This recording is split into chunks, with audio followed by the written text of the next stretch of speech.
Alright, we are live. Welcome to the stream.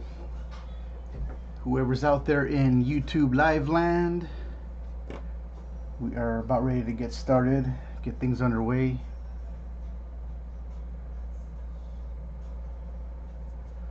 So we're going to finish up this pinup drawing of Roxy Rocket. Welcome to the stream. And so let's go ahead and get things going.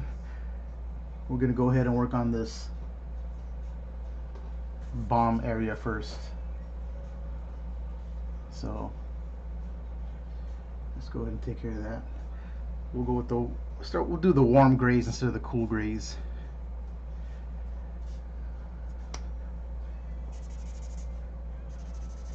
So I've got W1,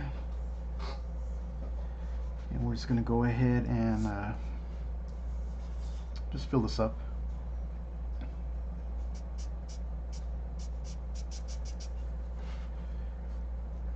Hopefully I remember to put enough ink in here and I don't run out in the middle of filling up this large area, but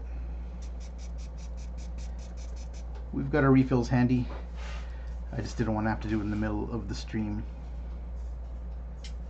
But we'll go ahead and get things rolling.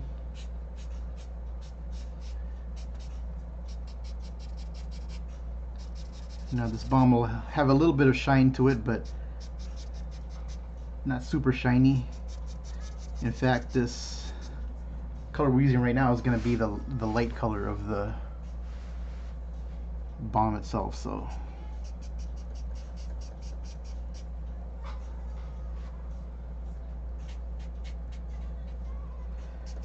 it might look a little bit dark to be used for lights, but once we start putting in those darker tones, you'll see how it stands out a little bit.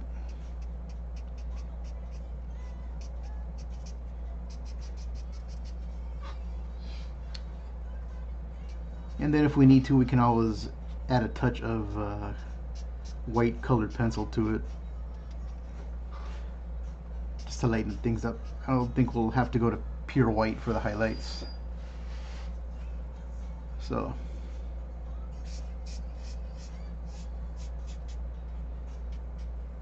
we're just filling in these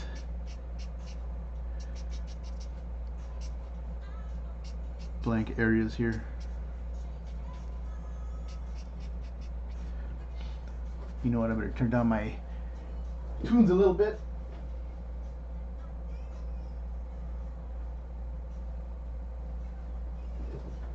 Before I violate any kind of YouTube copyright infringements or anything like that. So it's all good though, it's all good. I like listening to old school funk, like late 70s, early 80s, Confunction, Barkays, Gap Band, Rick James, that type of music. And although I'm dating myself terribly, that's the music I listened to when I was a kid, that I was exposed to before hip-hop started. Well, hip-hop on the radio anyways. And back then it wasn't called hip-hop. I don't even know if it was called rap.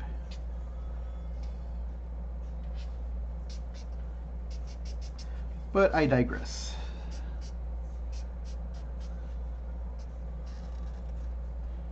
You can see I'm using the flat chisel tip so I can get a larger area out of the way.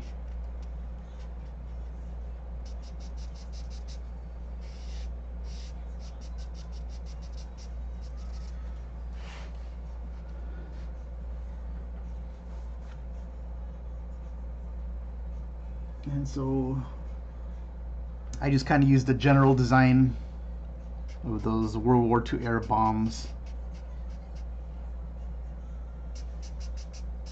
You know, it might not be an exact replica of a particular one.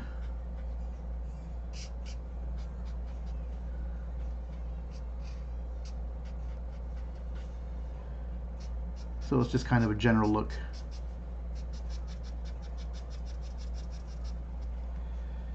It's not as important as the character itself, so.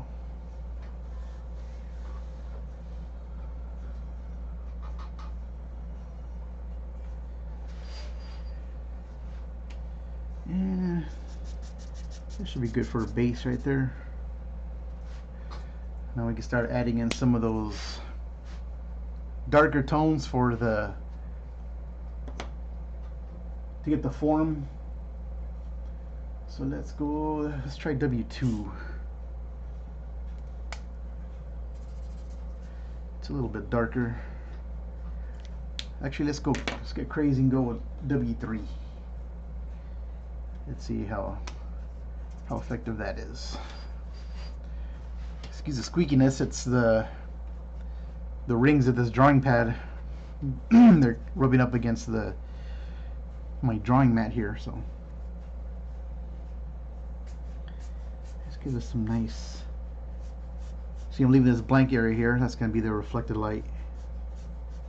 So I'm making sure to leave enough room down there. And then it'll taper off towards the bottom.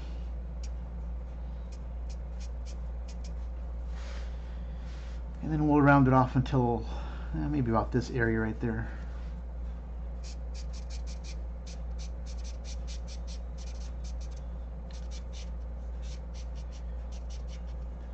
Be careful not to go over these gloves, the gloved area or hands. But we want to make sure we have enough room to work with, of course, to get that form that we're looking for.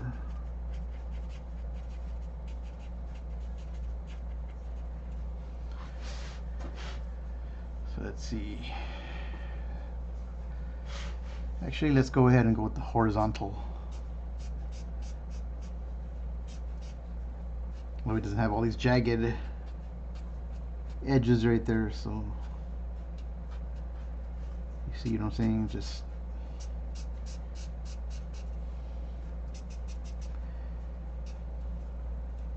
paper I'm using is a Canson smooth paper, smooth illustration paper. The size is 11 by 14, so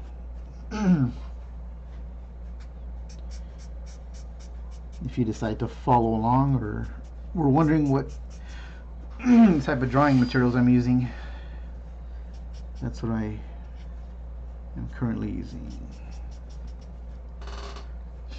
My favorite paper to use is it's a Bristol board that I order. It's called Eon boards. Those are some real cool boards. I have to order those though. I don't think you can buy those at any art store, as far as I know. But they're nice and smooth and really bright. So I highly recommend that particular brand of drawing paper. You know, the Copics blend real easy.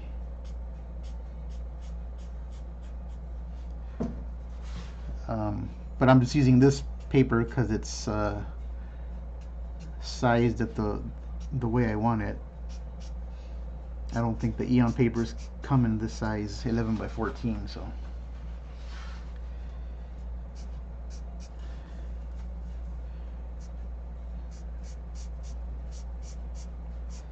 I'm just kind of working my way around. You know, I might change my mind a little bit to see how far along I want that shadow to go.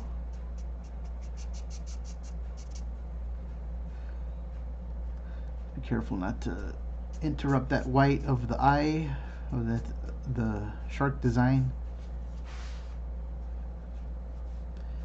And here we'll actually go a little bit higher. There.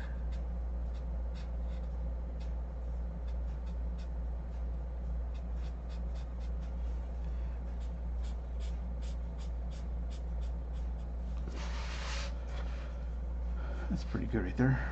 We can go the opposite way of the strokes to, you know, blend them in a little better.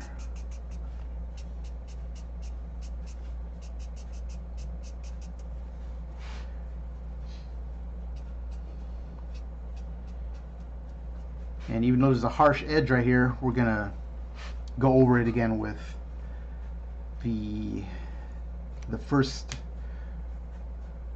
gray tone that we were using, which is a light W1 color, or I should say tone, because it's not really a color gray, but you know what I'm talking about. In fact, let's go ahead and do that now. Let's see how that looks when we blend it in.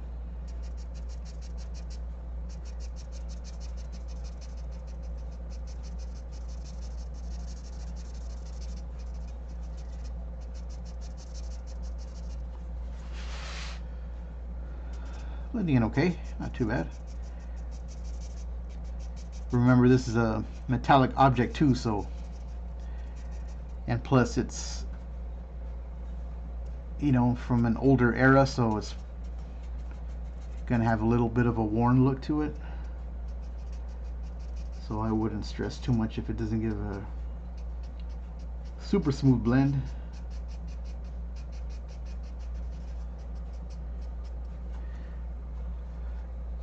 I'm actually more concerned about this area right here, where the reflected light's gonna go. We want that area to be a little bit more smooth. But actually this part is, you're looking okay right now. So remember, when the ink first goes on, it's gonna look a little dark or more harsh than you might think, but it's gonna sink into the paper and then it'll lighten up. So don't be afraid to just dive in and, you know, put some strong color in there.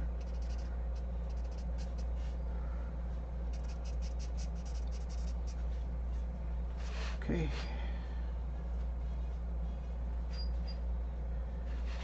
And let's go ahead and smooth out this area that I was talking about, where it's going to be the reflected light. Still using our W1. Can you guys see that?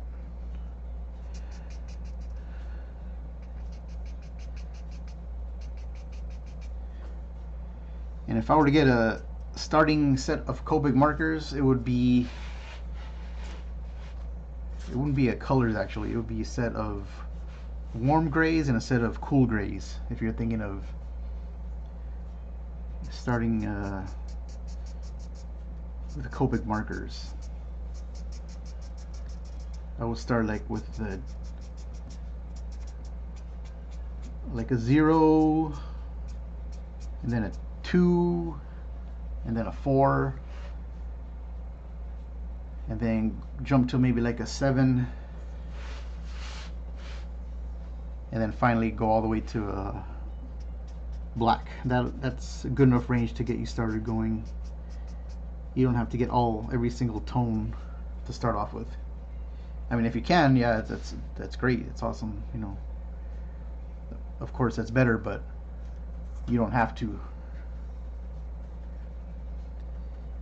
And then get one set of warm grays and then one set of cool grays, and you'll have a nice little balance when you make your drawings. Okay, so far the darkest one we've used is the W3, so let's jump to a W5 on this one. We'll use this for the darkest darks on for the shadow, and we're just gonna kind of graze the very top of it where it meets the reflected light.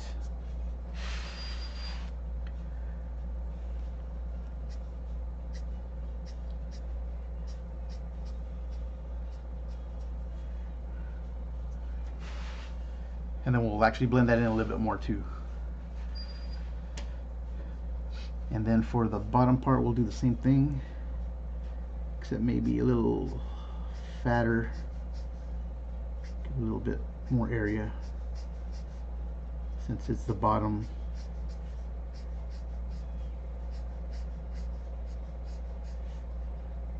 And you can see I'm using the brush tip now, but you can use the chisel tip.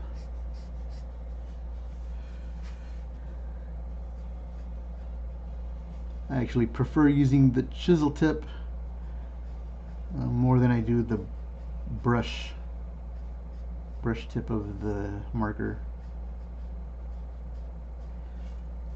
For no particular reason, I just, you know, I'm more comfortable using it, I guess.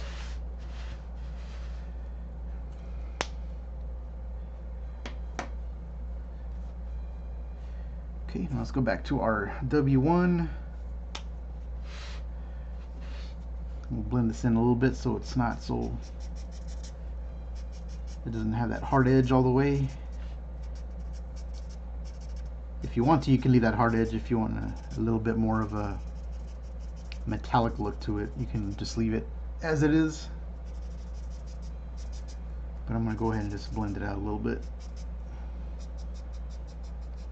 as best I can. You know, it's not going to completely blend like you know, like paint or something like that, but it'll definitely soften this edges here.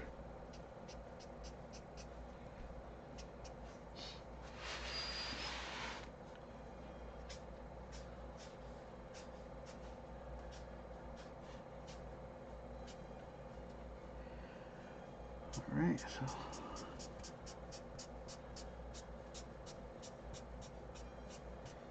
you also got to be careful. If you go over it too much, it'll start taking out the underneath layers, and then you'll have like a little blotchy area, kind of like if you've ever done watercolors and you put too much water, it'll leave a little blotchy area there. So keep that in mind. Okay, now let's actually do this part right here. We can go with the W3 like we started out with. It's still in the W1 right here, so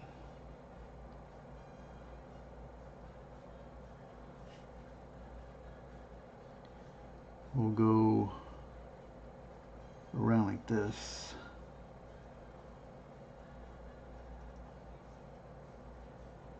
And then just leave that center part for the light.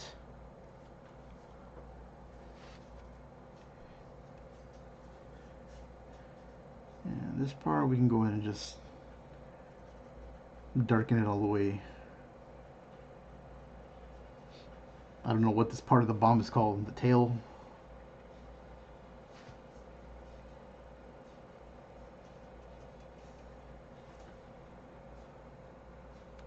But either way, you know. Fill that in. And let's go with a W3.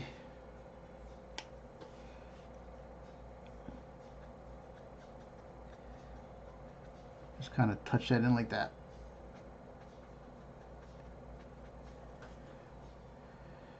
You don't have to go all the way. That way it's got a little bit of a gradient to it. And then just in the very bottom part of this shaded area. Okay.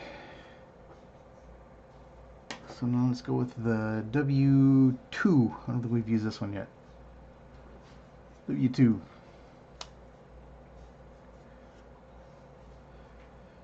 That way this will get a little bit of definition.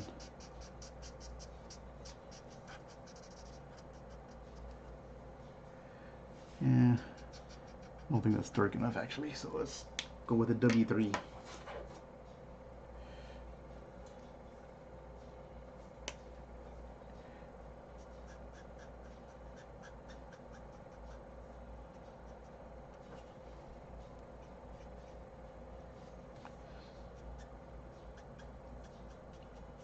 We just want to shade it enough so that, you know, give some kind of definition from this part here. You see what I'm saying?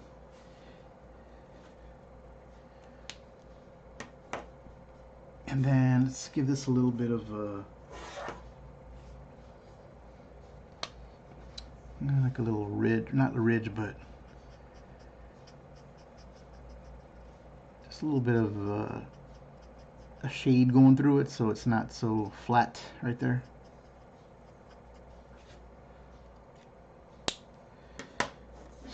Now we can go with the W5, which is the darkest value that we're using on this bomb.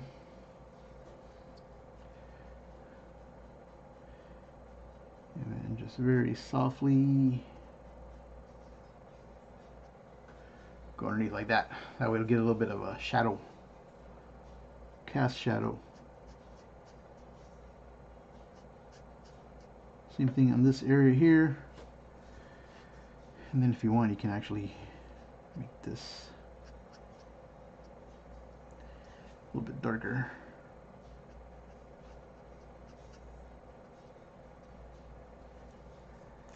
Just to give it some separation. And we can blend it out.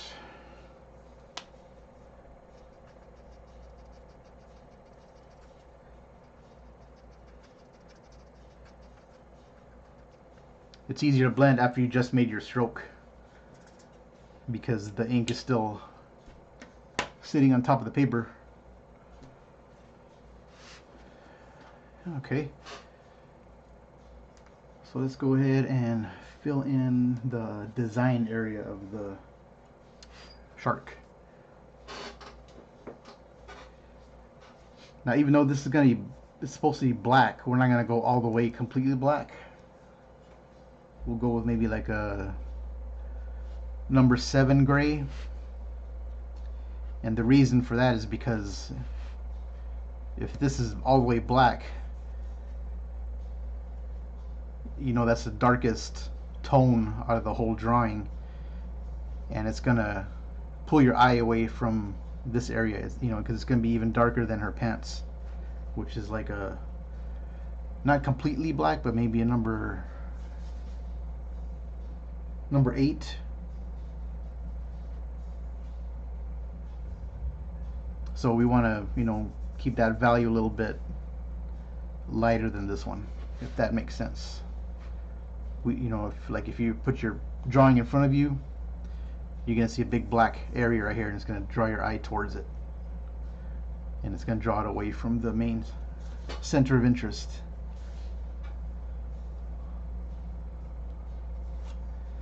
So sorry for all the blabbing, but I mean, I'm just explaining the reason.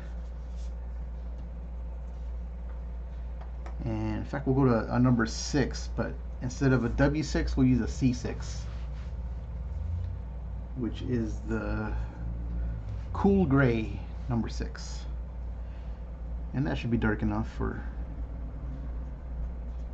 this right here to get the look we want.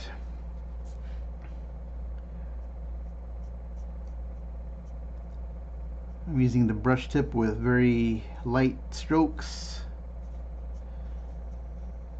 because we have some very sharp, these teeth, and I don't want to you know, go over them,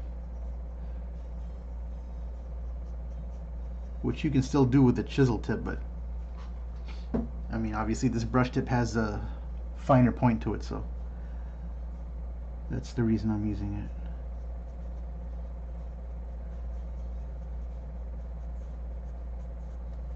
So generally on the finer or smaller areas, you'll see me using the brush tip rather than the chisel tip.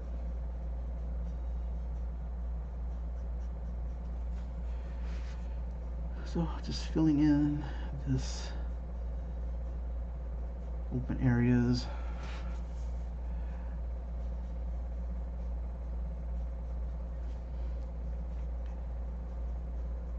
This is a commissioned piece from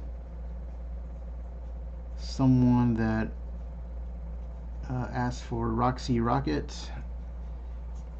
at the Phoenix Comic Fest, which was going on 3 weeks now ago. It was during Memorial Day weekend, and it's a convention I exhibit at every year, and I sell prints there and sketch commissions, and this is one that was one of my last commissions of the event, and I had actually got it started on another piece of paper, but then I asked if he would mind if I took it home so that I could work on it and, you know, give it some more refinement, because at conventions, yeah, I won't have time to make it this like detailed and you know, smooth out. It'll be a little bit more loosely rendered, and he said yeah, so I was very thankful for him to let me do this, rather than, you know, rush something and give him something that's, you know, he probably still would have been happy with it, but, you know, now I'll make sure that it's something really nice that he'll enjoy, either framing or whatever. Okay, so now that we got that dark part in, also see how the cool stands out against the warm. See, it's got that nice balance going on. Now let's go ahead and put in that red color for the tongue. Let's see what color works well with this. I think this should work pretty good. We'll use R14. Hopefully you guys can see that in the camera. Don't come out too blurry.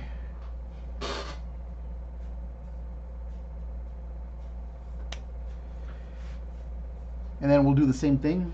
We'll fill it in with the brush tip.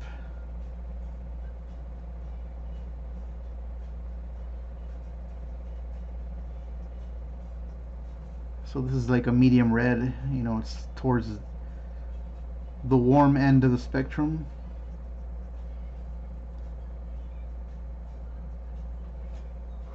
And whenever I say warm red or cool red, that's referring to the color temperature.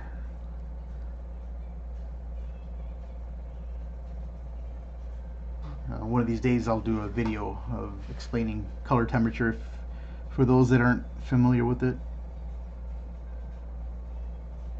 It's basically just a, not a scale, but like if you've seen a color wheel, and for instance, like the color red, there'll be the red that goes closer to the blue side is a cool red, and the red that goes closer to the orange side is a warm red.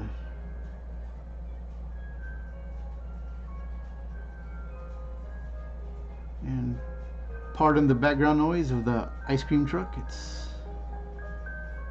about that time of evening for him to be passing by the neighborhood.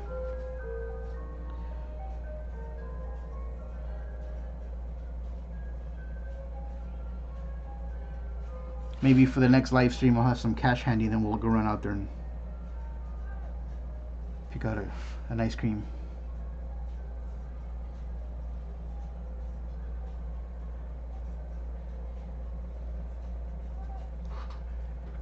In my old neighborhood, we had the ice cream guy pass by, and then also we had another guy selling what's called paletas, Dirty Mexican frozen treats. He used to. It wasn't a motor powered vehicle. It was just like a push cart that he used to push through the neighborhood, and then he used to ring the bell, and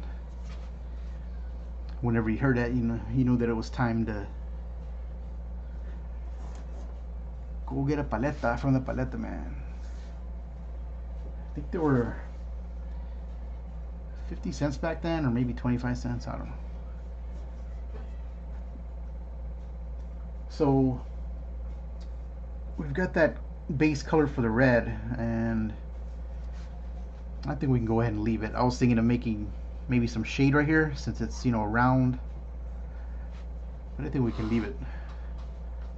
You can already tell from the overall shape that it's round, so I think it will be safe if we go ahead and leave that. Okay, now let's work on these cast shadows, which is going to be the shadows, that she's casting onto the bomb itself. So let's see what we got here. We'll go back to our W5, which is the darkest.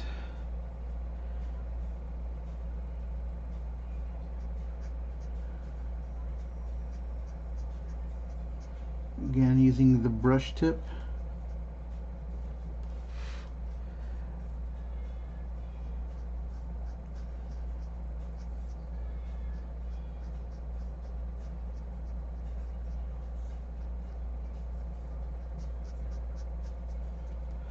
Okay. Now you can see why I put these reflected lights here.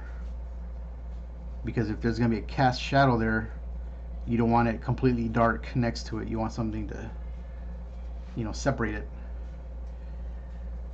So that is the reason for those reflected lights. And then on this one, we'll go ahead and do the same thing.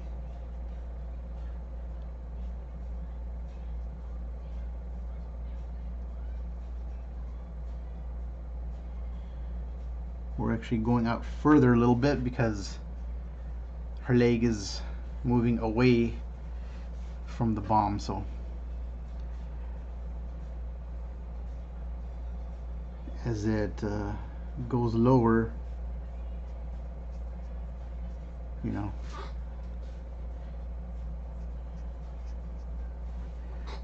it's also going to get a little bit lighter, so we won't use the W5 all the way through. We'll stop it about right here, and then we'll switch down to, we'll go with the W3.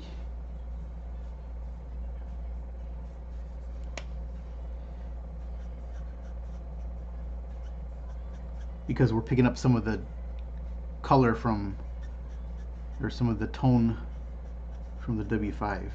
So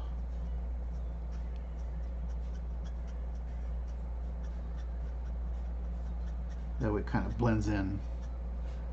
See.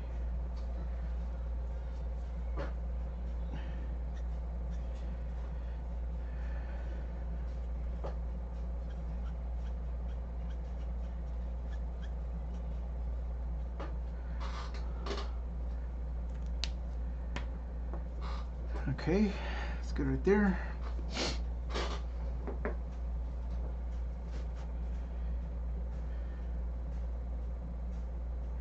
Now, let's go back to W5 and get these shadows underneath her glove, her hand. So right here, it's gonna,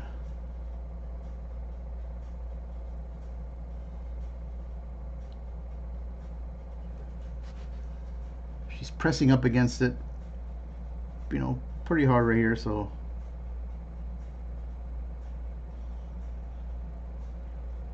there won't be a whole lot of shadow.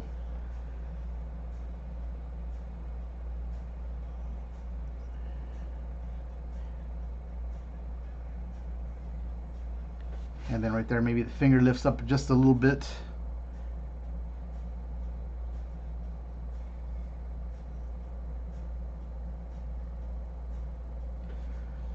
So in that case, it's gonna move the shadow away. And then right here on this pinky, we'll leave it kind of close. So.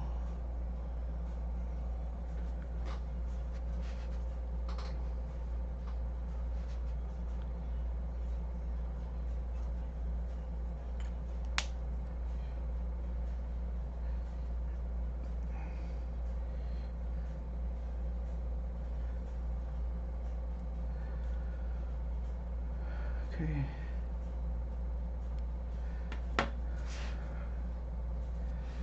All right.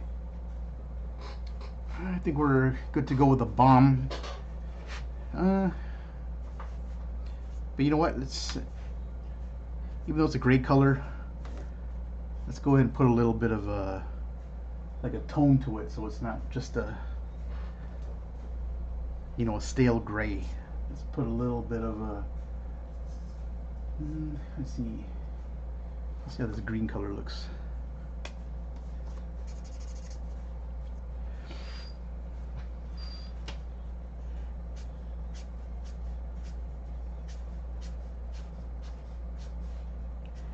It's very subtle,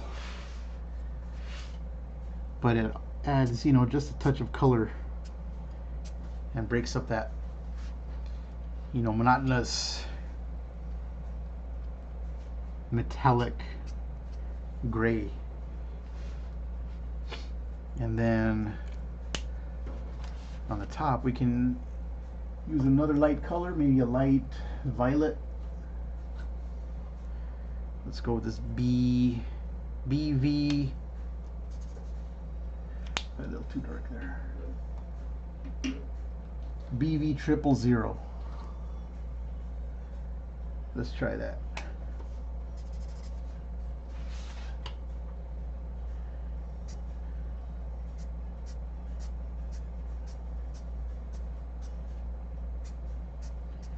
So I'm not sure if that's visible right now on the stream, the live stream, but there's a little bit of, just a hint of color going on.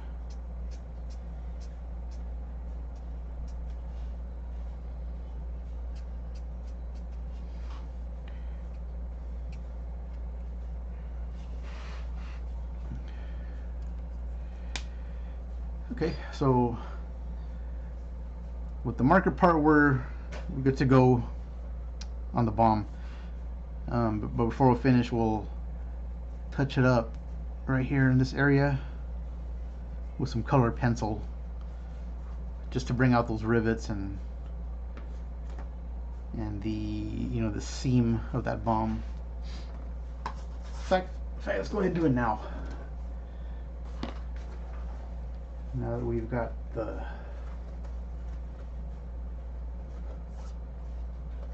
this thing open, I'll grab my colored pencils and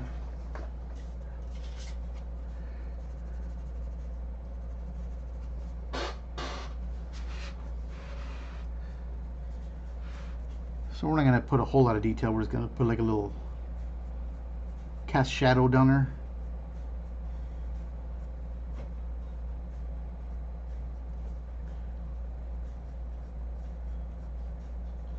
Just to give it a little bit of dimension.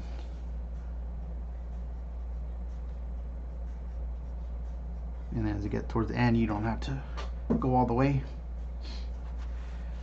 Also, let's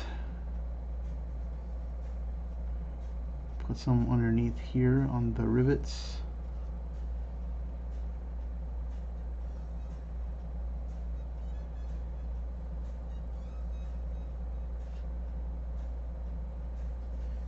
That should be good. See what kind of made them, you know, stand out just a little bit.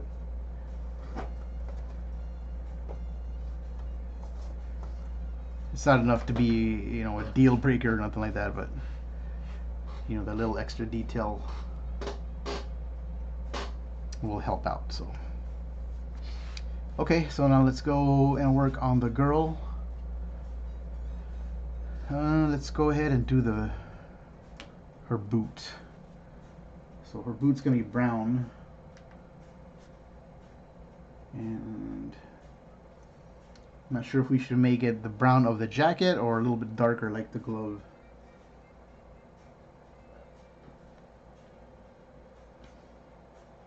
Let's go ahead and start with the light. Let's use E13. It's a good brown color to start with. It's a nice warm brown. It's actually the same spectrum of color as the jacket, so let's go and throw that in.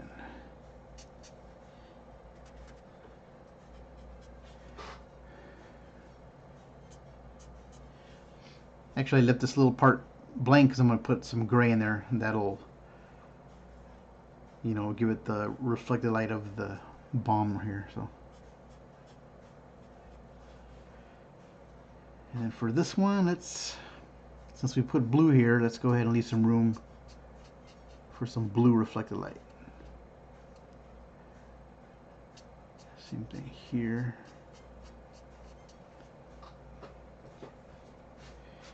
And this part will just go ahead and go all the way up.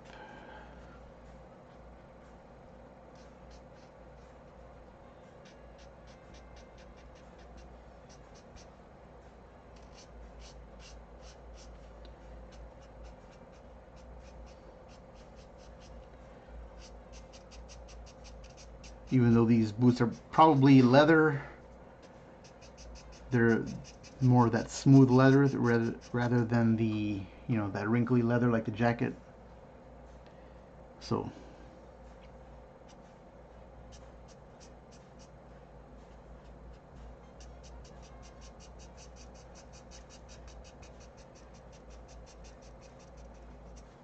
and actually, if we have to, we'll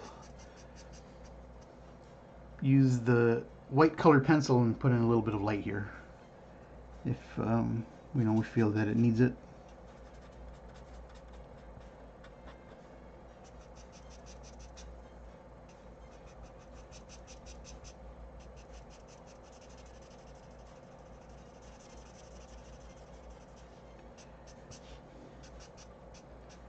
Just go around, make it blend a little bit nicer here the more we go over it.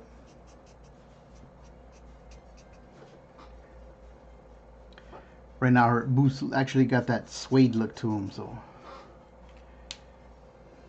kind of thinking of leaving it the way it is, just putting a little bit of shadow on there.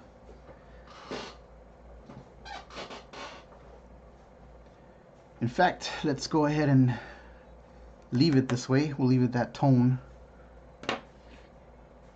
And because suede doesn't really give out a whole lot of light, or as far as the lights go, it's not going to contrast too much. We can actually leave it like that. So let's try this dark brown for the shadows.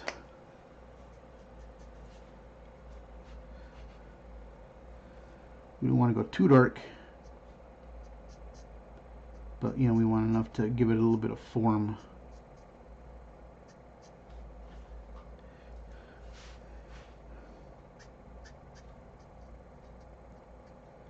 And then we're going to blend it out right now anyways too.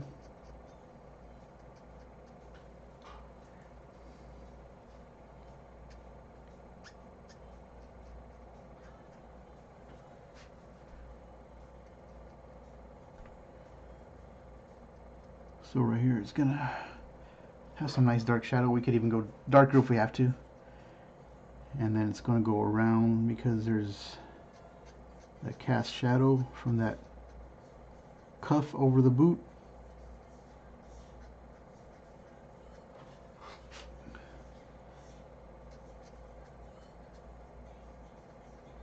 Let's go a little bit darker there.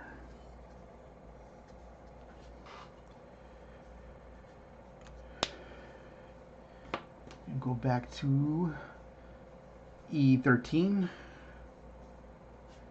which is the first color that we're using on the boot. I like to blend with the chisel tip.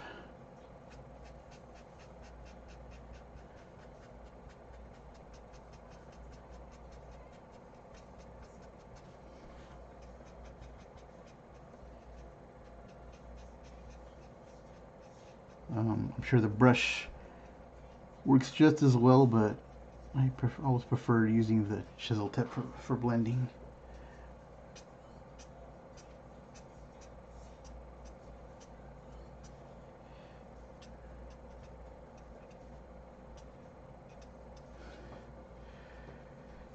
That should be good right there.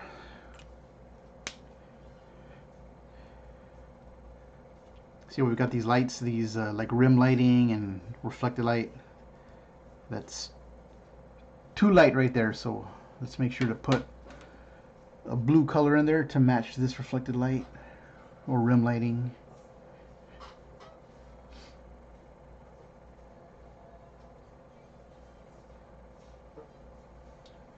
And for that we'll use B.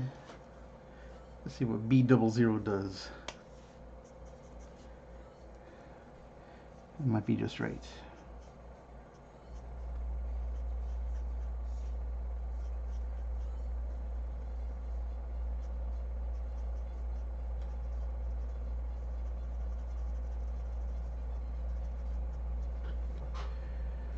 That's pretty good right there. I'm actually blending the edges here a little bit too, so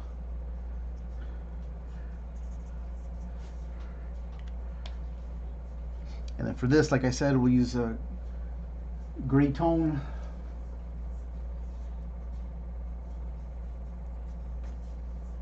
And we'll go with the W1 just to remove that harsh white color there. We'll go with this too right there. Yeah, we forgot the blue right there. Back to the B00.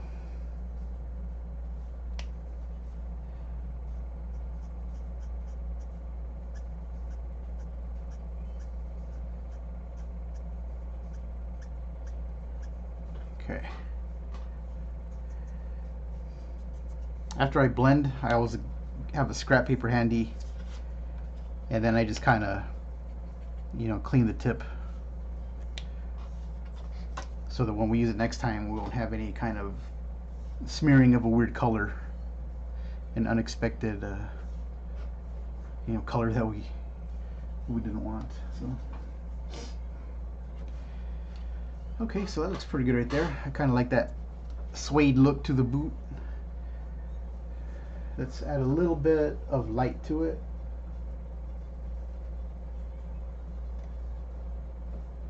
Let's try this colored pencil.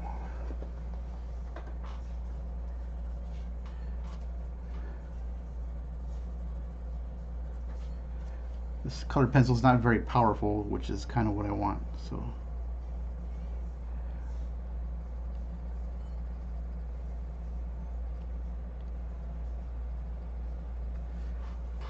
So I'm not sure if that's showing up on camera, but you can see it's giving out a little bit of a lighter tone to it without being too harsh. So, and this part's not going to really have too much of a light.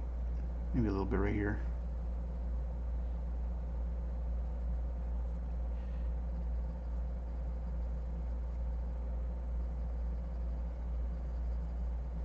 Okay, good enough for me.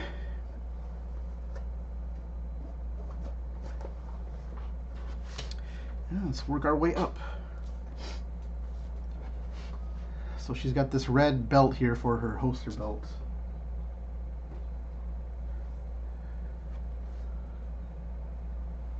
Let us go with a warm red color. Let's see.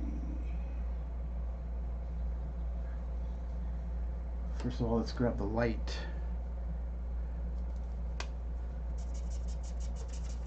So So I'm going to go with R02.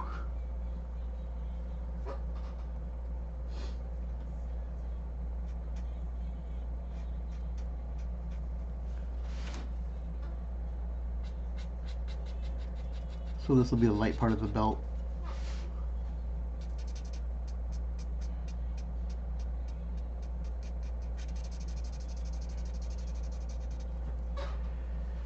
And the belt's not actually a true red, you know, like it's not like a red like this. It's more of a burnt red color, you know, like if you would see a red leather.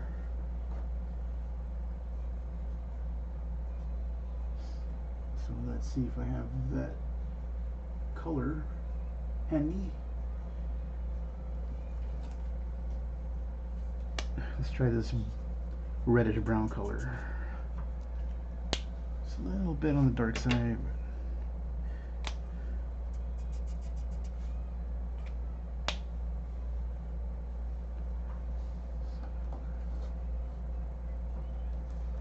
how about an E04? I think this color might work really good.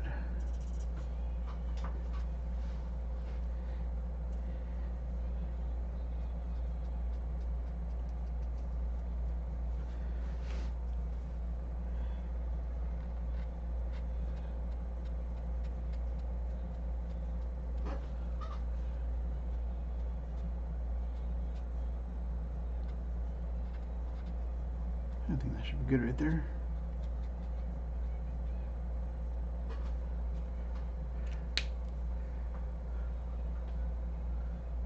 That was E04 that I used.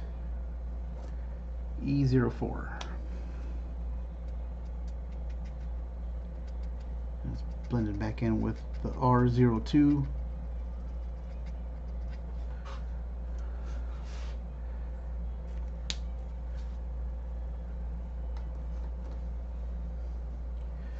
Okay, so now let's work our way up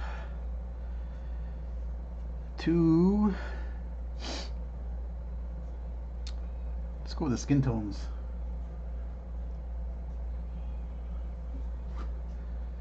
So for that I like to use YR00.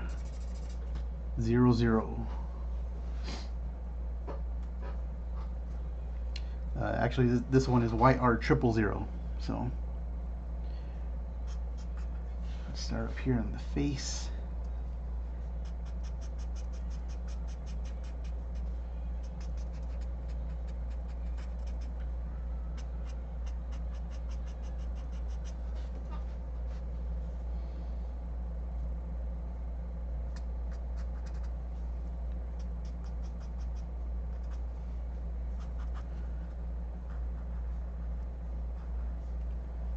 Using the chisel tip.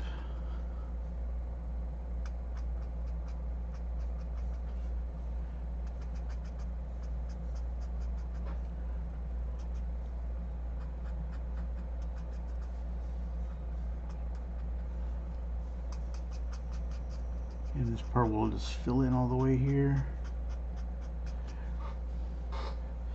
I'm leaving a little bit of white space here for the lights.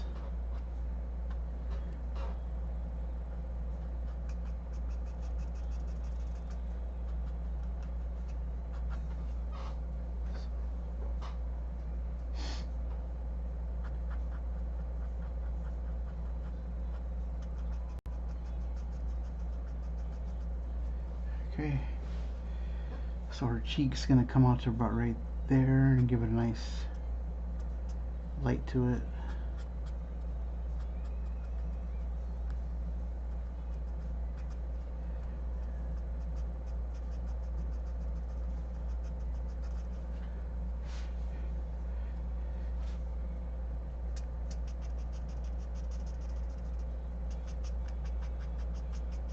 And if we have to, we'll add a little bit of a highlight with some white acrylic paint.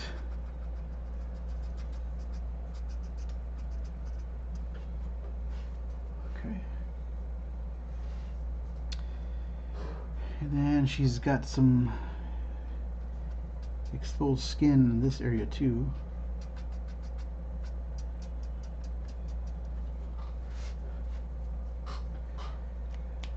Okay, so now we'll go with YR01. See that color? YR01. And then we'll start adding in the deeper tones.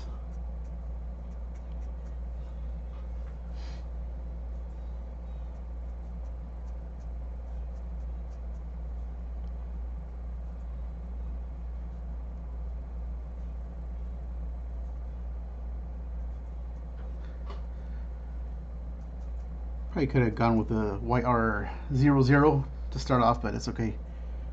We're going to blend this in.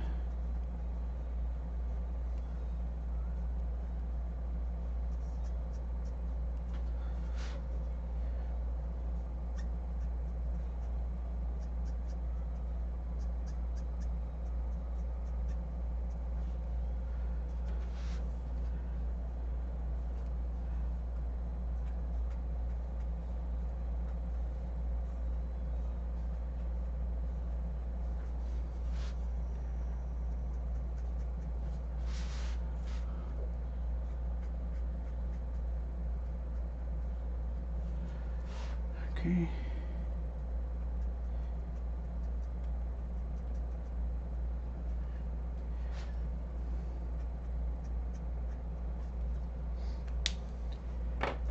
And let's go back with that first color we were using, 000, YR000.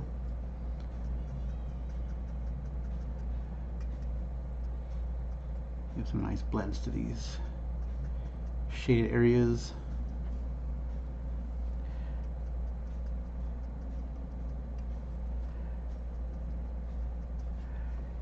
And I'm using the brush tip to do the blending, even though I gave you that big old long spiel about preferring the chisel tip, but hey, you know.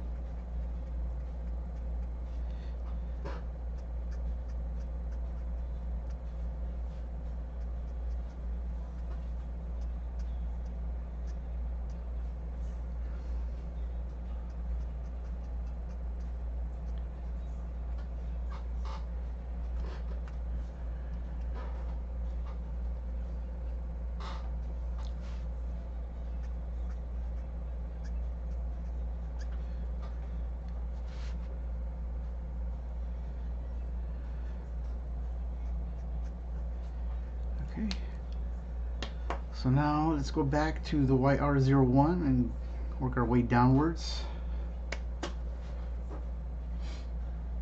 These bottom skin tones.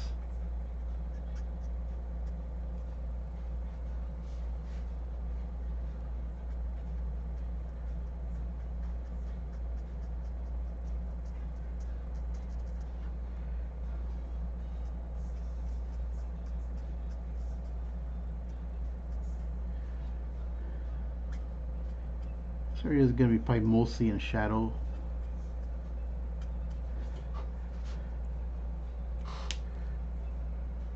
Go back to YR000. Do a little blendation here.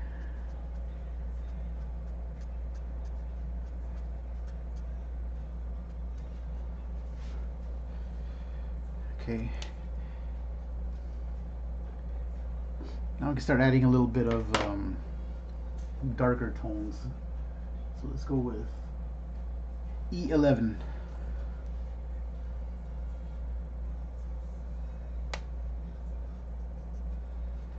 It's not going to be super dark, but it's going to add just a little bit of the darker tone we need.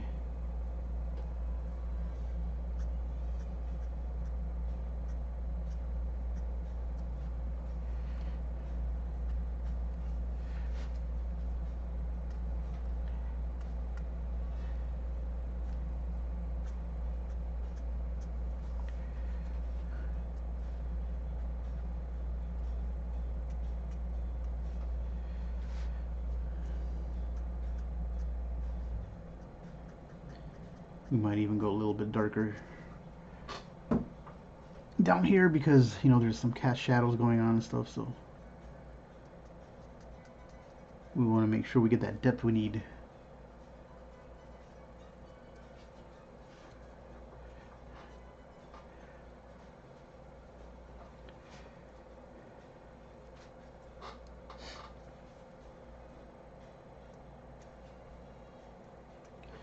Using the brush tip so that we can get in those little fine areas.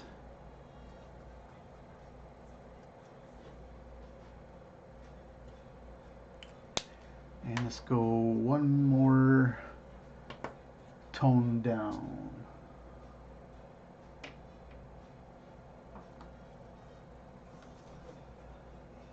Which will be, let's see, that was E11. I've got an E13 here.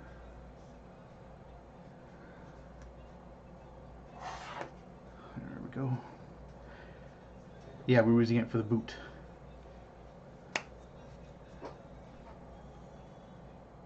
So we'll use that for the cast shadow underneath the nose.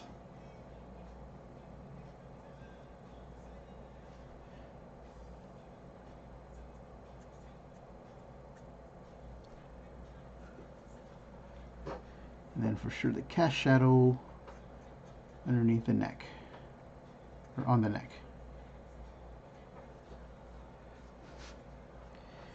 And right here, the breast area where it's needs a little bit of more definition.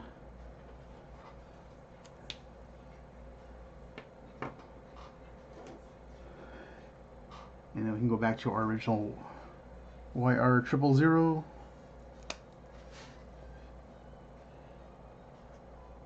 Just blend it in a little bit.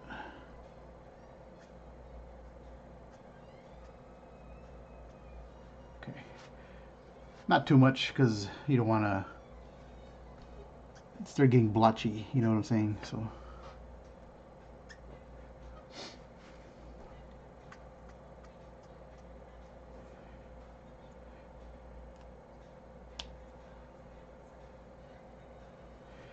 okay.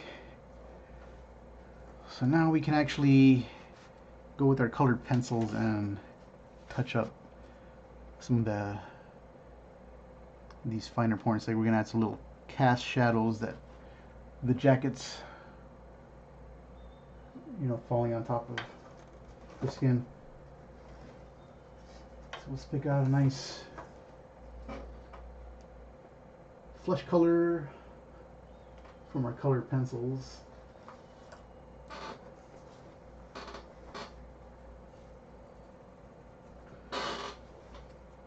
This one's going to work well. It's a Polychromos pencil. It's like a medium brown. Let's see how. Test it on a darker area first. And it looks like it's going to work out good. So.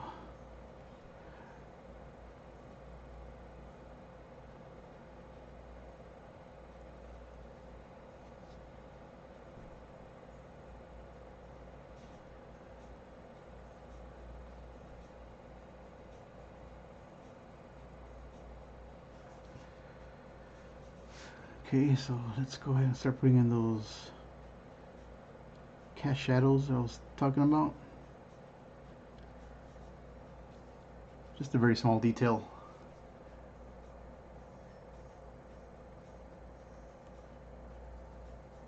But it's going to help the drawing out quite a bit.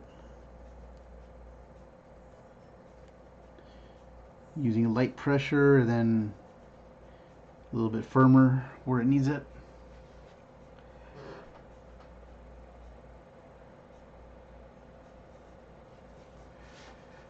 That should be good.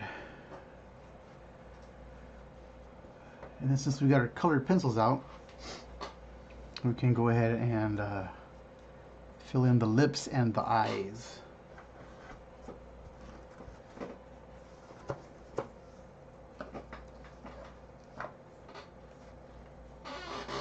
And I think Roxy Rocket has blue eyes.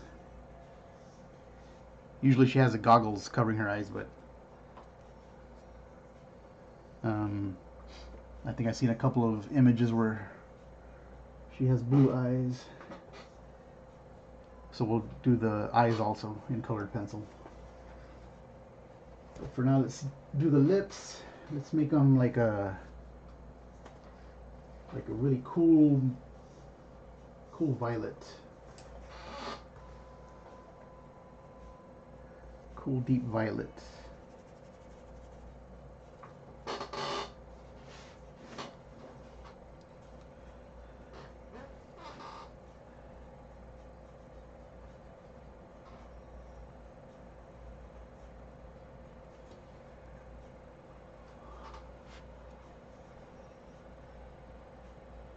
I don't know if you can hear the fan whirring in the background, but I've got a fan going on in here in my studio.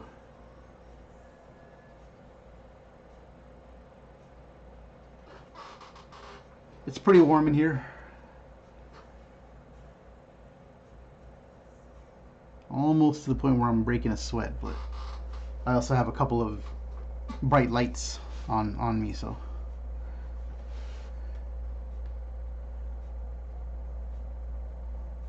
Combine that with our triple-digit heat temperatures that we've got going on a daily basis now here in sunny Arizona.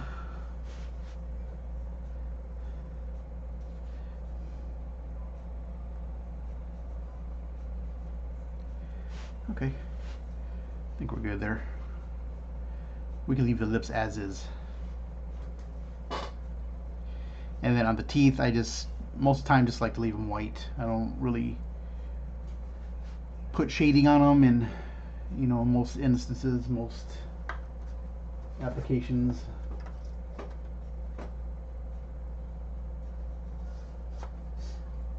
Now let's go back to this blue color that we're going to use for the eyes. And she's going to have some highlights coming in from this direction, so we'll make sure to leave that part white.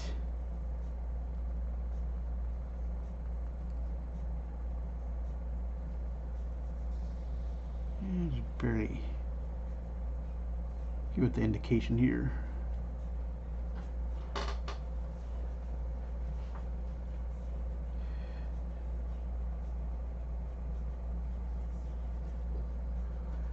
Okay. And then when I'm doing these colored pencil drawings, I like to use my cool gray to draw some cast shadows from the eyelashes. So let me sharpen my pencil real quick.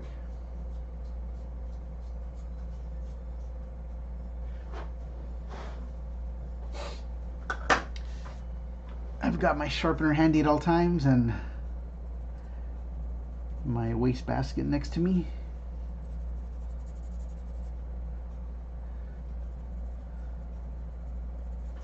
Okay, so I like to use this cool gray pencil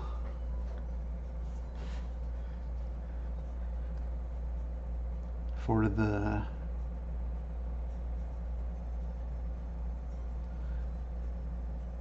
eyelash, the shadows that the eyelash cast over the eyes, over the eyeballs.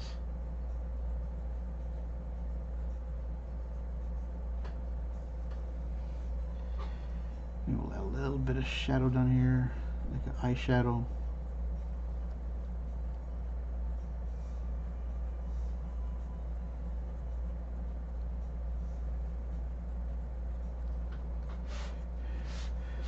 There we go. Not too bad. Not too bad.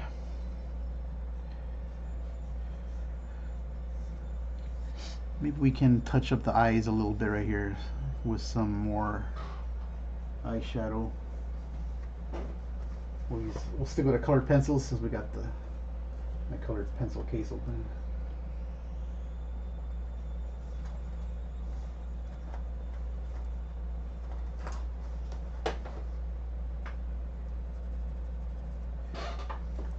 And it might not even really make too much of a difference, but just to give it a little bit of a color.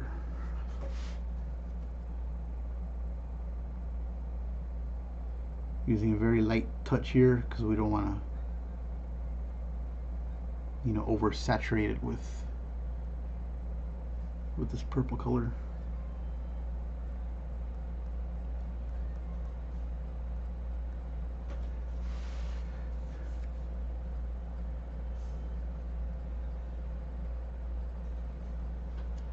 Okay. Works for me.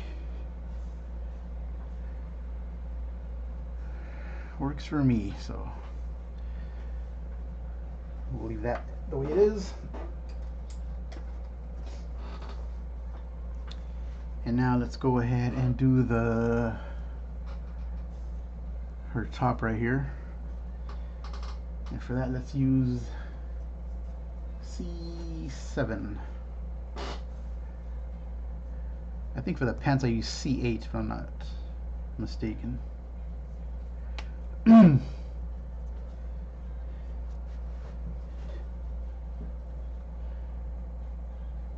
let's just go ahead and we'll fill this in all the way.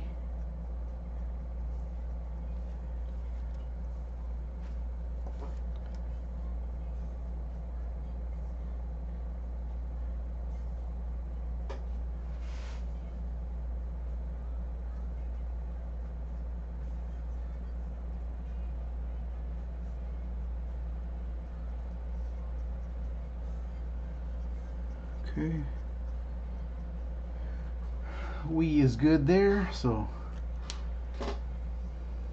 we can let that dry, and then we're gonna actually put in some lighter tones with the white colored pencil.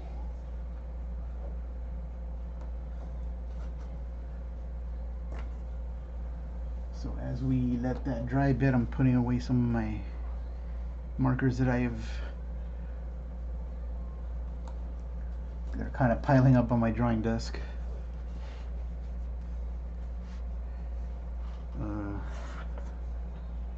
So bear with me for a second or two. Okay, so let's go ahead and grab our white colored pencil again, and then touch up.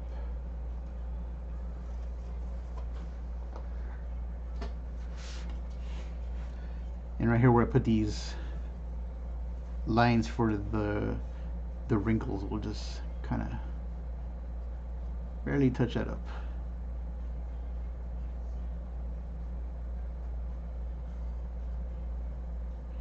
Right here a little bit.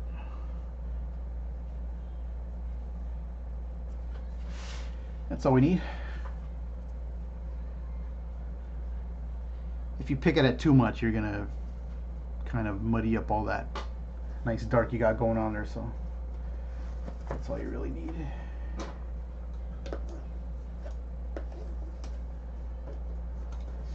So actually, if we want to, we can deepen this bottom part just a tad.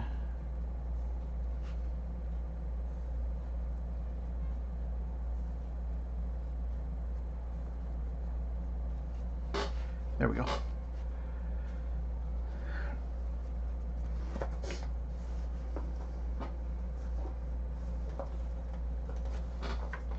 Okay, make some good progress. Oh, okay, we need to put some shadow here on the skin.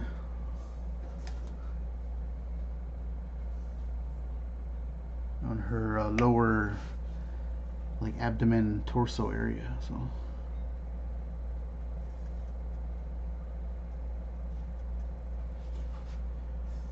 Let's put that in. And then I think we went with the E13 for the dark.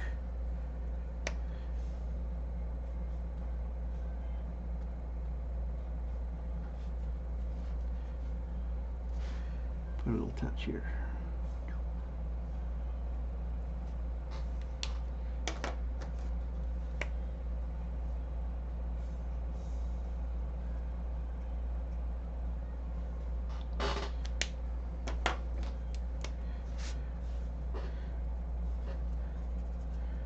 This is the YR000.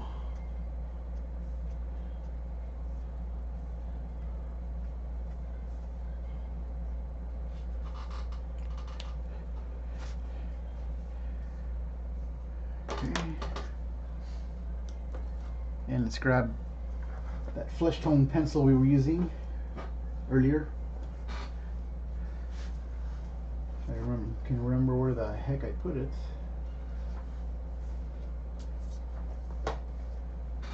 Where in the hell did I leave it?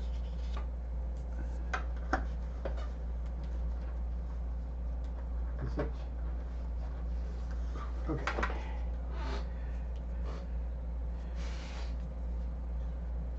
So that's put a little bit of a cat shadow here.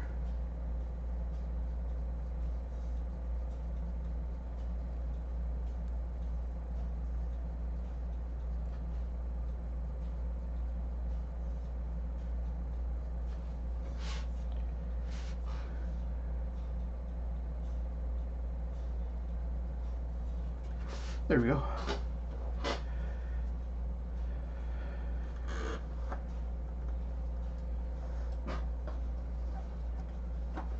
Okay, so we got left. What do we got left here is her eyepiece and the hair. Let's go ahead and do the hair. So Roxy has like a red streak on her hair, so let's put that in first.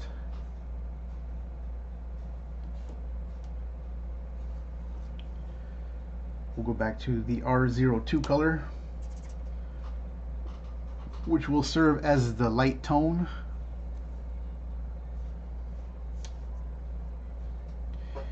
And where's that red streak gonna go? Let's kind of combine it so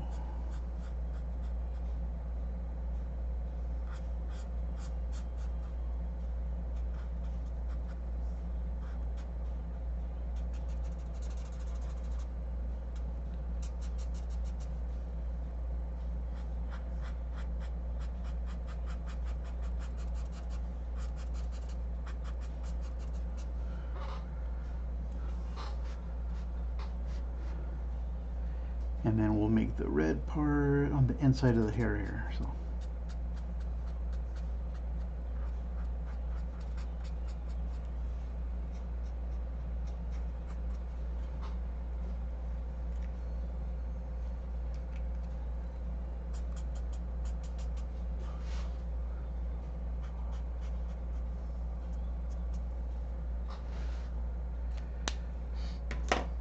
okay.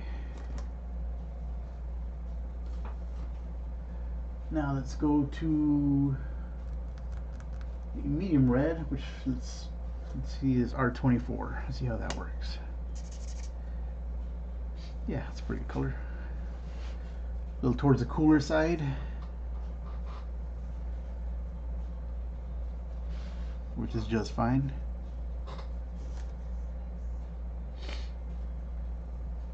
Okay.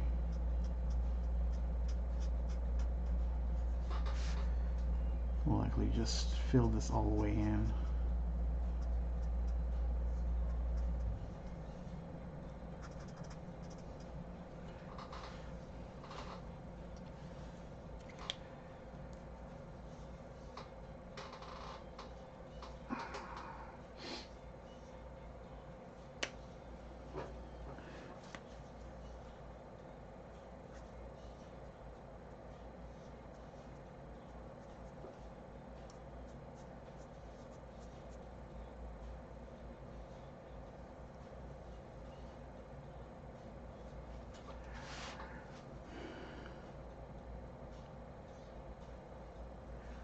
Get a lot of saturation on this marker.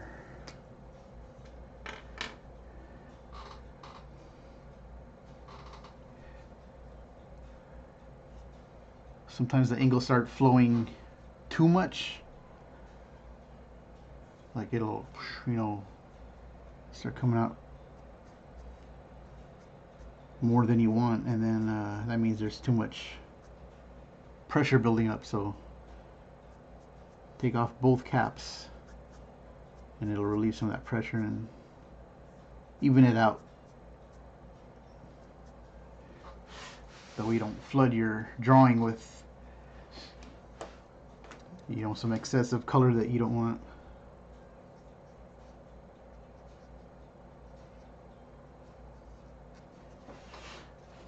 That's one thing too. When I first buy my Copic markers, I take off both caps when they're brand new, and then just let them sit for about a minute or two, and then I'll put the caps back on, just to relieve some of that pressure that might have been built up during the flight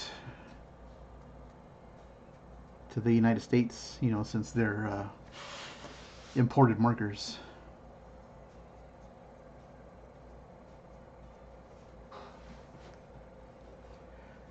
Okay, so now we got that base tone in there. The base red color, let's go with a deep red. So let's try an R37. Let's see what that does.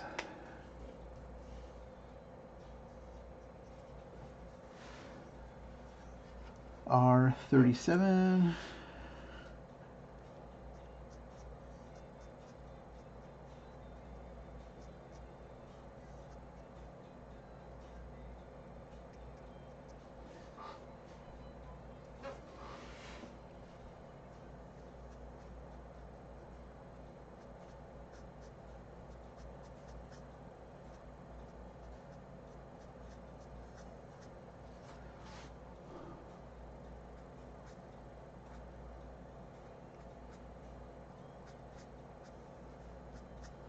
Yeah, kind of like how that's looking.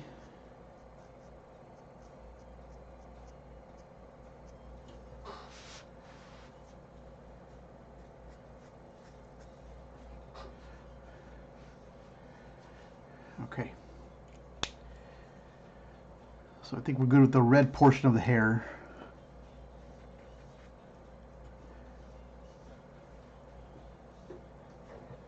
Now let's go ahead with the rest of the hair, which is going to be a dark brown.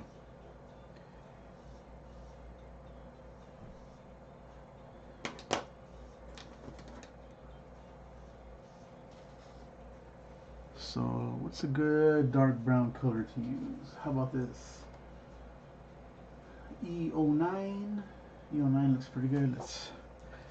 Let's check it out and see how dark that is.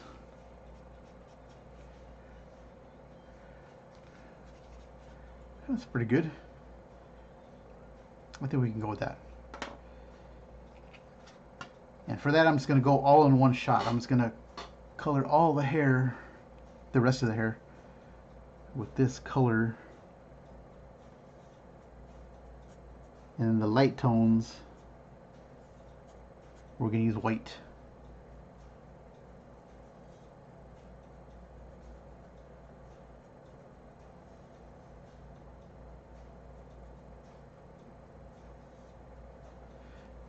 So it's dark enough color that it's gonna separate itself, you know, from the other browns, but still light enough to show that it's a brown, and you know, you won't confuse it with a black color, because there's some browns that are so dark that you can easily mistake it for black at first glance.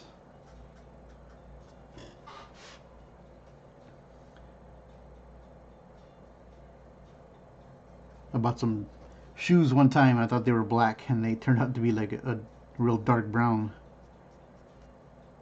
I mean, they're cool shoes. There were some nice bass shoes, but not the color I wanted, man. I blame the poor lighting at the store.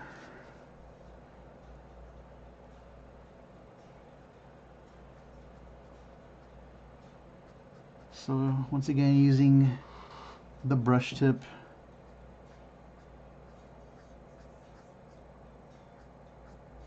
since we have some real fine areas here that we want to be sure that we stay pretty neat.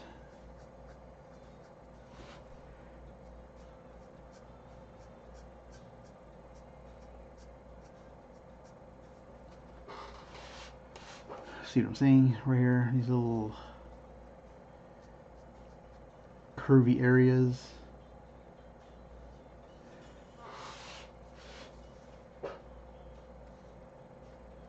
And you'll notice how I'm turning the drawing as I need to get the correct angle, the most comfortable angle.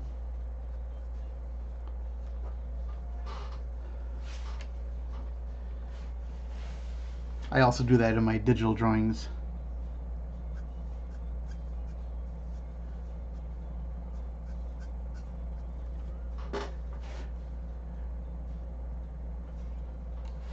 And if you get a real tight spot that you're not comfortable coloring in, you know, it's cool, you can leave it.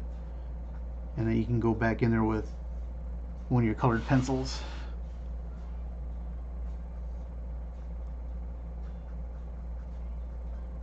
And then touch it up that way. Touch up those details. It's all about the details.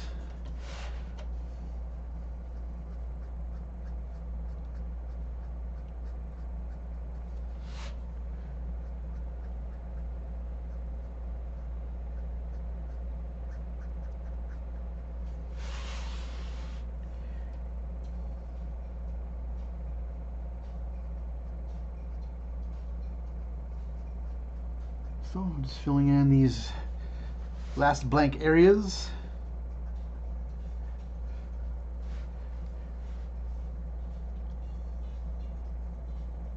By the way, I did the inking with Copic multiliners.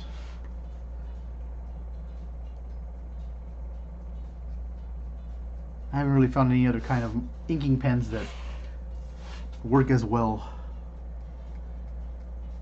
because they'll smudge, you know, or they'll smear.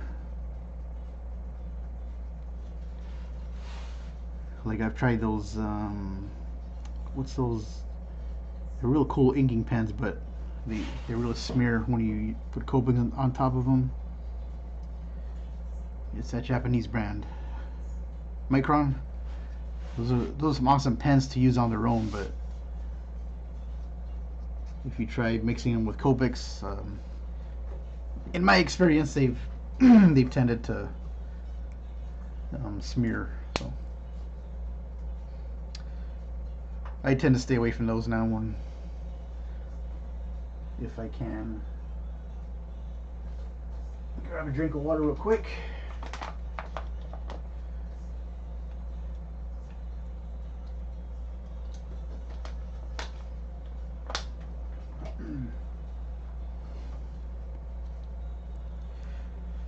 Keep your refreshments handy while you're drawing, so you don't have to get up and, you know, waste time.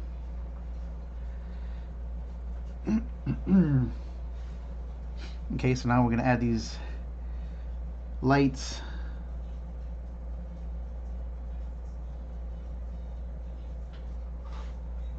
With the colored pencil.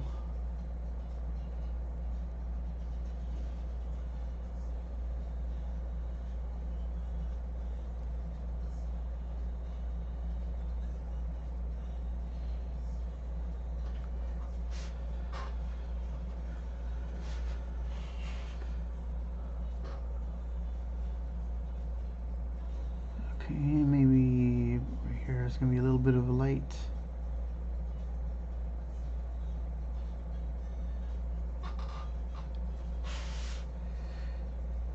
Aquí también. We're going to throw in the lights right here.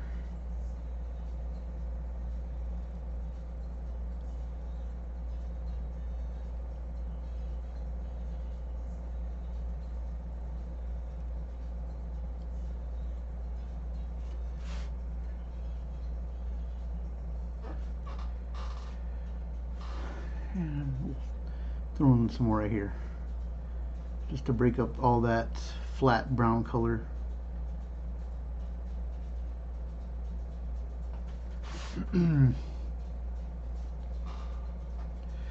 that should be all you need. I mean,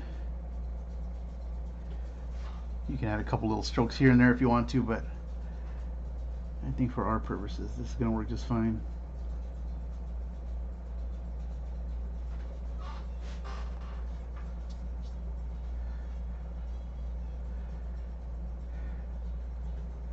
In fact, let's add a couple of dark tones. Now that we've got the colored pencil case out. Let's use this dark chocolate brown color.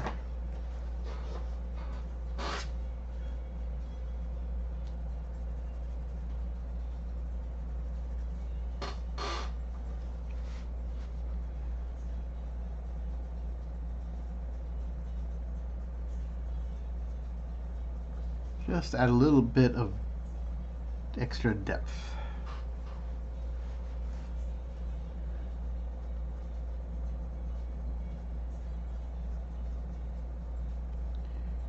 Right here where it's gonna be furthest away from the light area.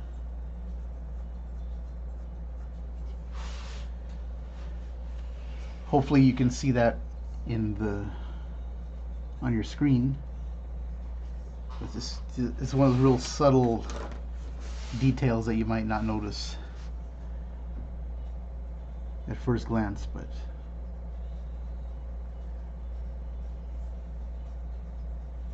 they're definitely there.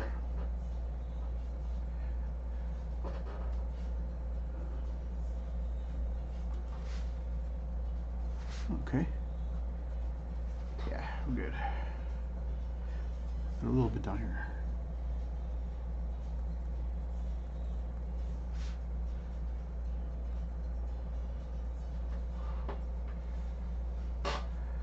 Alrighty, I think we're good there.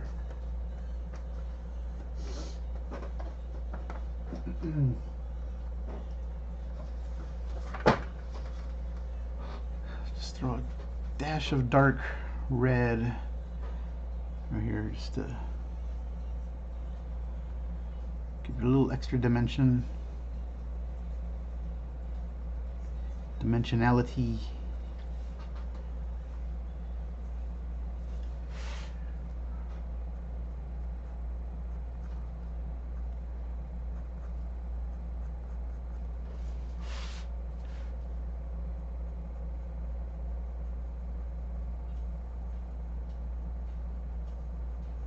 Okay.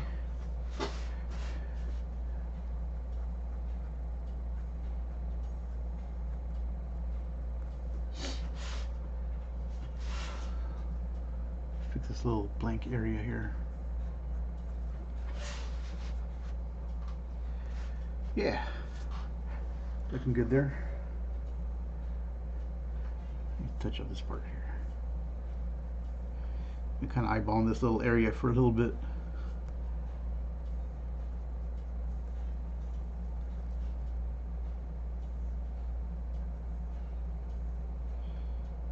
Just touching it up. Okay.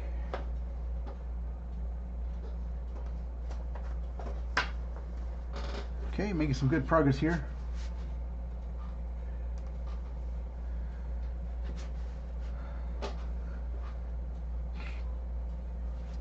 Let's do this helmet, and then the eyepiece, and then we'll see how much time we have left. So I'm gonna add some, like, indicate some clouds back there. So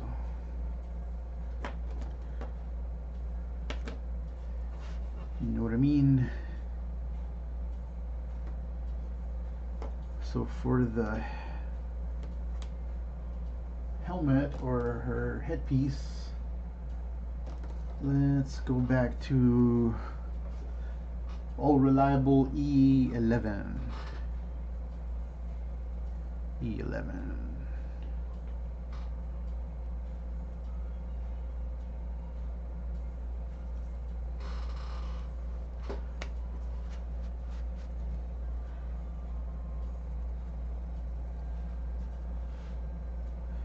We can make her strap the same color.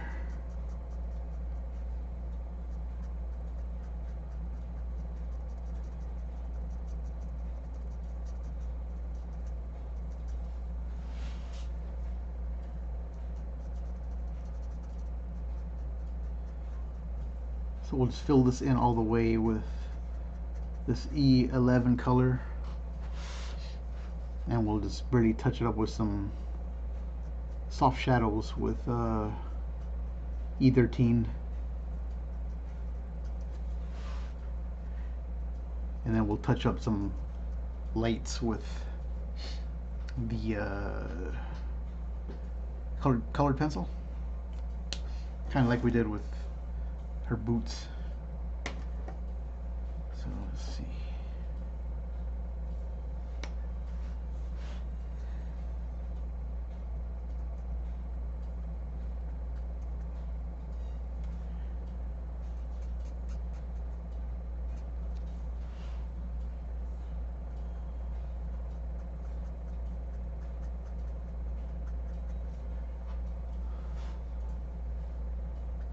Just working around here.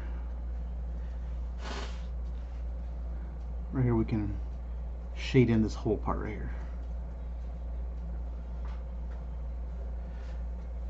And then right here we can throw a little bit of a, like a cast shadow where that trim area goes.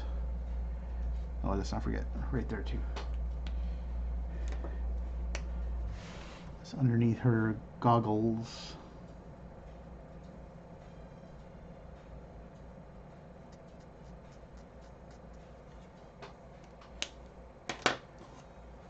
Puro pinche goggles. Okay. A little cast shadow under there.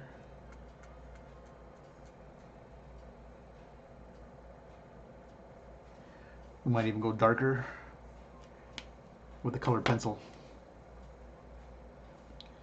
Right now, let's just blend this in a little bit.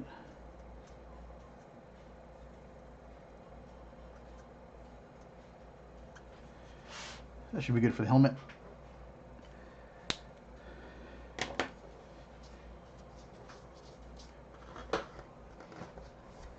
Let's grab our colored pencil and just indicate a little bit of the light.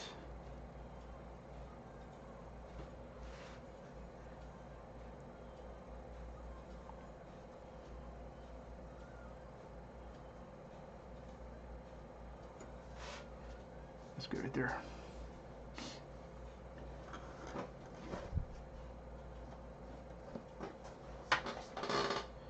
Now her goggles, they're they seem to be blue in the pictures that I've seen, so I'll fill this in real quick.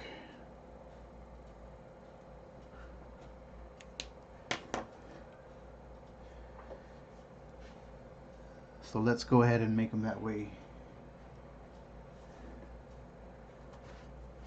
Actually, let's make them like a violet. We'll give it a little bit of a color change. You know, we've got the blue going all out through here, so, and then her eyes are blue. So let's try out this purple color.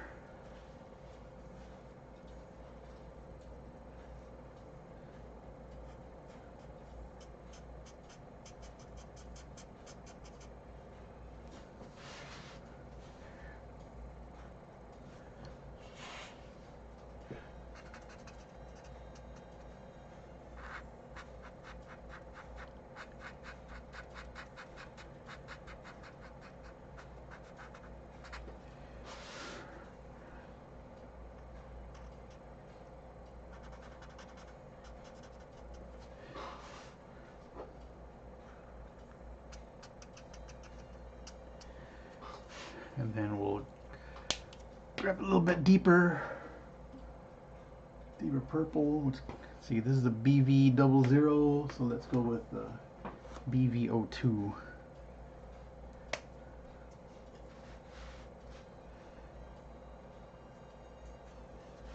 Just to go with a little bit of a grading here.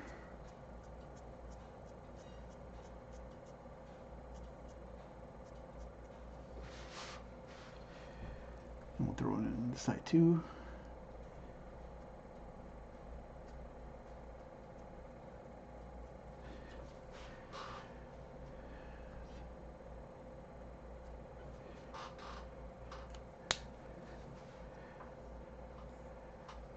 That should work okay for the goggles. And then for the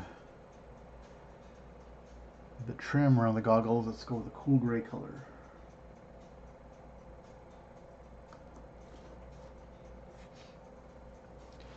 Cool gray, let's see. Where's all the cool grays at?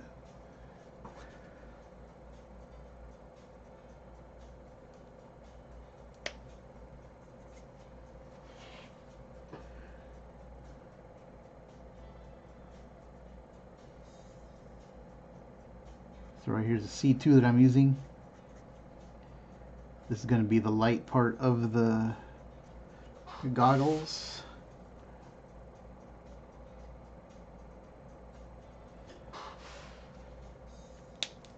Okay, now let's go with a C. Let's go with C5. We'll jump up a couple scales here.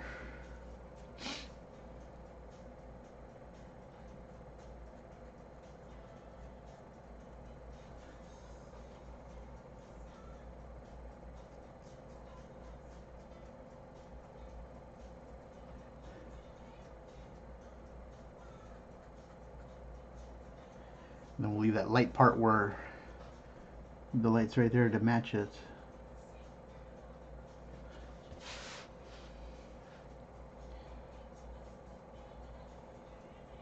And since there's like a lip right there, see right there?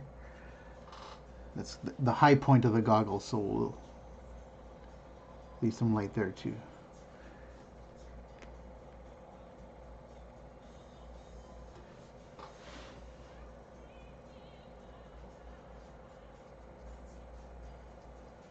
That's good. You don't have to put on the top part.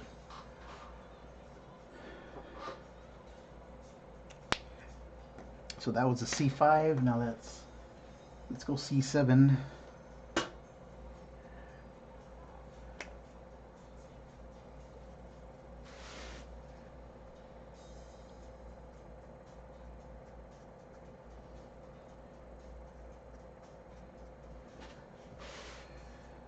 Just to give it a little bit of a variation, a little bit more depth.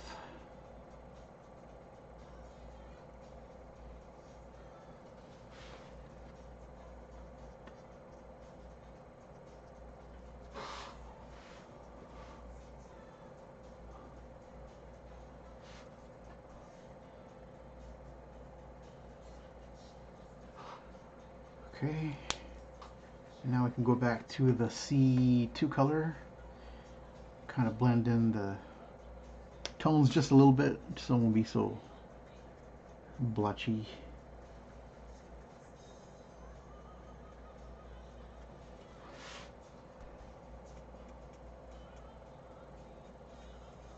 Okay.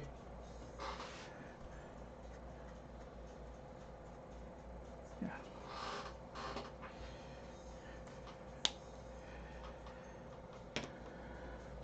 Alright, now let's grab the colored pencil, and then we're gonna add a little bit of a cast shadow on the goggles.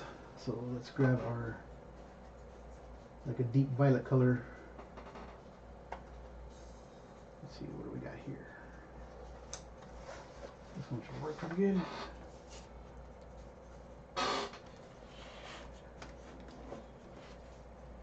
Just to give it some extra dimension.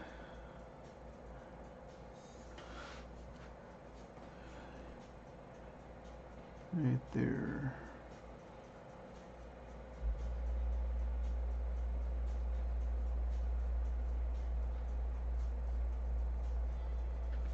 You see what I'm saying? How it's kind of making it go upwards a little bit. Make it pop out just a little bit.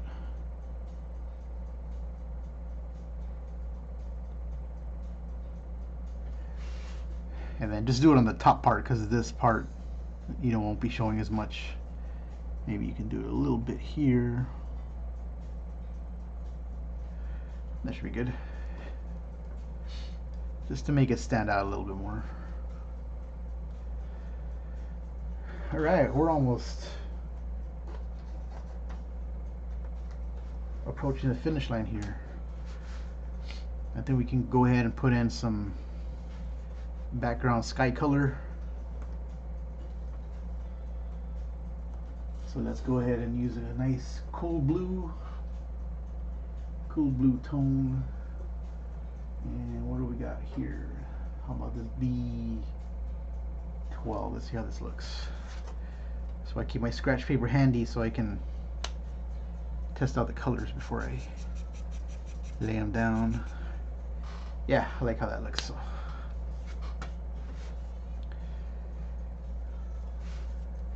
Okay, so see the angle, how it's going like this.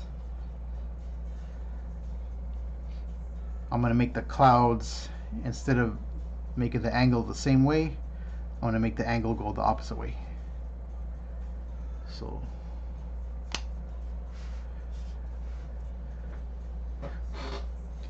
that way it gives it a nice little balance. I don't know if that's a pencil line or what.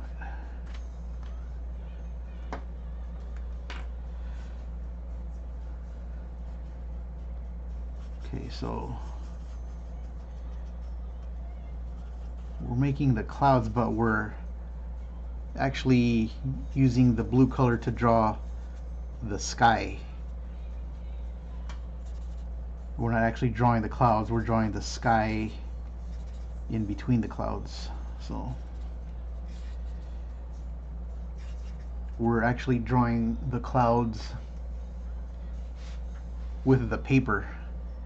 So I hope that, I don't know if that makes sense, but think of the paper as your drawing tool.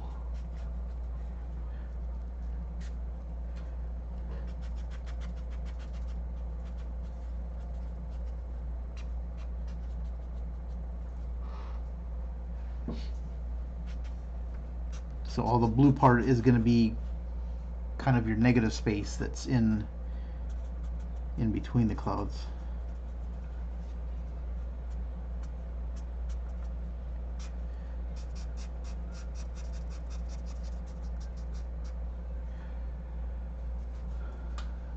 So hopefully you can see it starting to take a little bit of shape to it.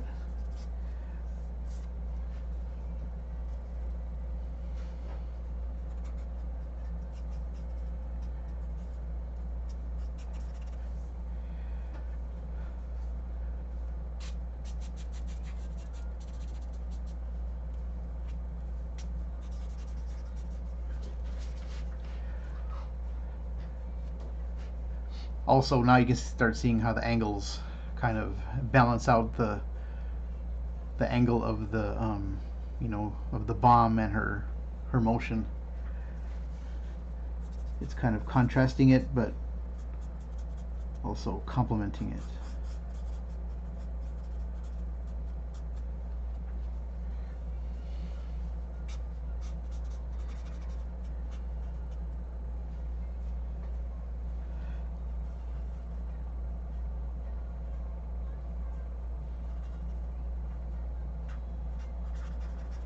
And just fill in the areas where you think it's going to need it.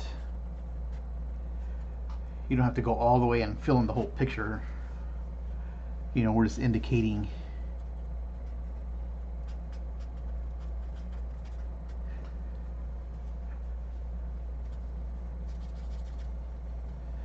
So, and if you want, you can, you know, put like a little bit of like strokes like this, just to give it a little bit of motion.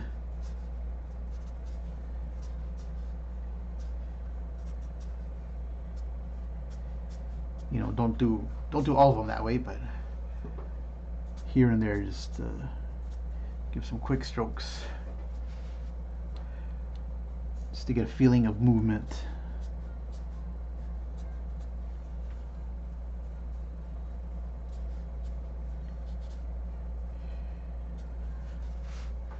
And I think we're just about done here.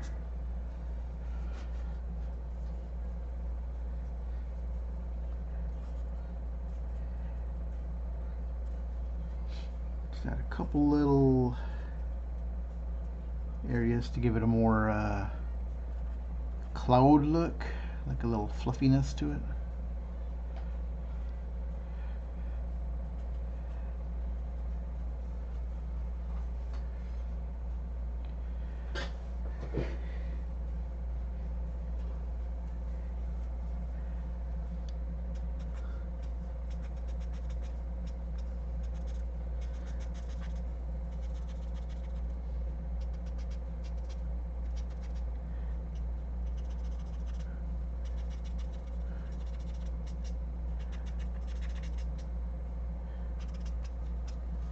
Yeah, so I think we're good to go now.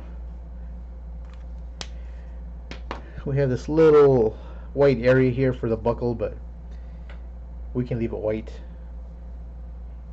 You know, the eye is gonna see it as like a metallic object, so I think we can wrap this one up. Wait, there's one little detail that I want to put up, or that I want to add in. Some little cast shadows here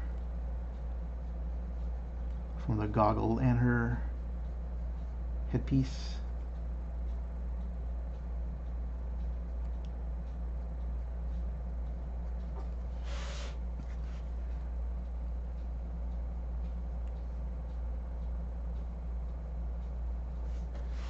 I don't even know if that's showing up, but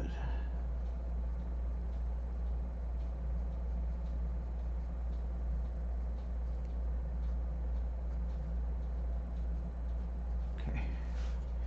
A little right here, 200 here.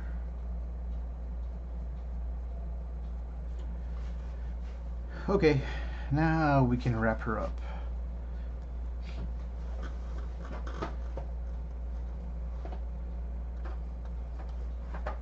Let me grab my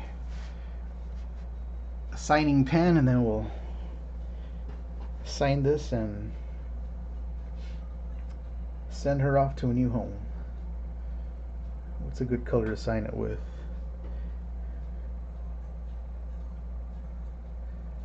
I suppose brown color that I've been using for the skin.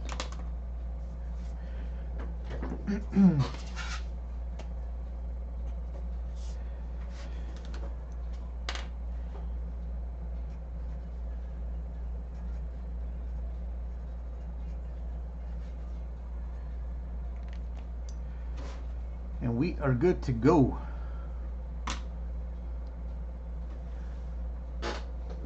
So thanks for checking out the stream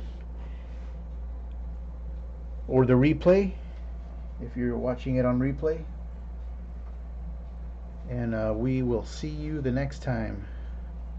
We'll see you next week for some more pinup art. Thanks for watching. Take care.